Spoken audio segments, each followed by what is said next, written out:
offering is the truth. Nothing more.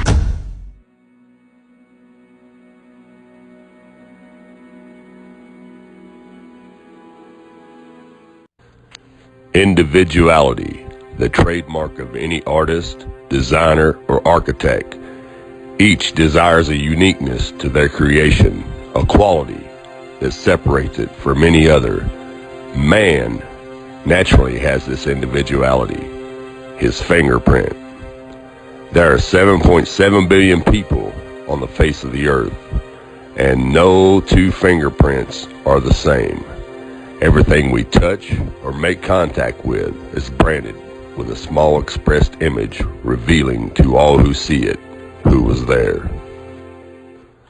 Around 1200 AD, a man named Leonardo Pisano, better known as Fibonacci, who was a famous mathematician from the Republic of Pisa, considered to be the most talented mathematician of the Middle Ages, Pisano discovered a sequence of numbers that created a very interesting pattern. The sequence begins with the numbers 1, 1, 2, 3, 5, 8, 13, 21, 34, and continues indefinitely.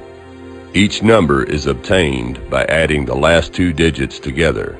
A rectangle with the length and width of any two of the numbers of this sequence forms what is known as the golden rectangle, a perfect rectangle. A golden rectangle can be broken down into squares, the size of the next Fibonacci numbers down and below. If we were to take a perfect or a golden rectangle, break it down into smaller squares based on Fibonacci's sequence, and divide each with an arc, the patterns begin to take shape. We begin to see Fibonacci's spiral.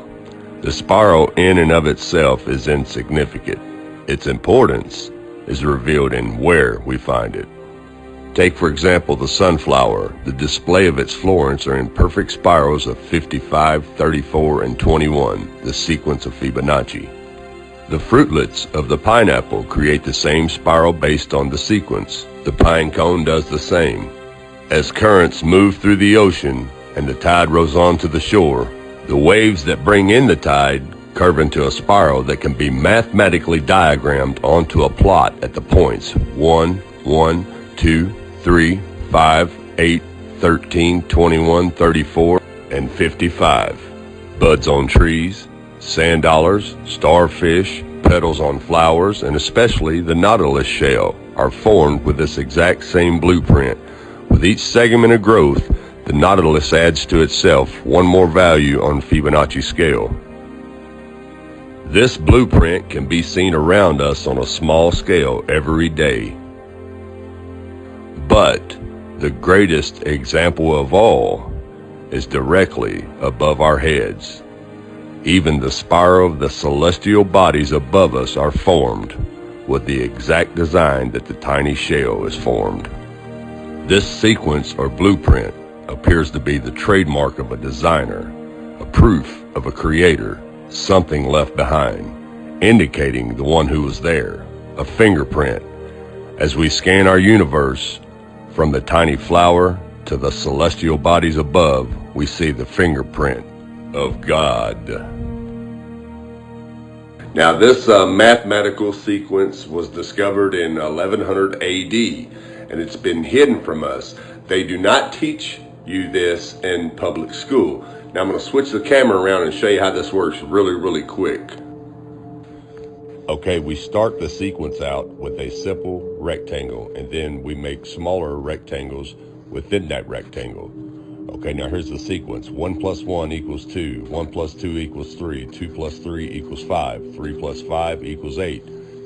And the sequence can just continue on indefinitely. There's no end to it. We can just keep adding to it, and it just keeps growing larger and larger. 8 and 13 is 21.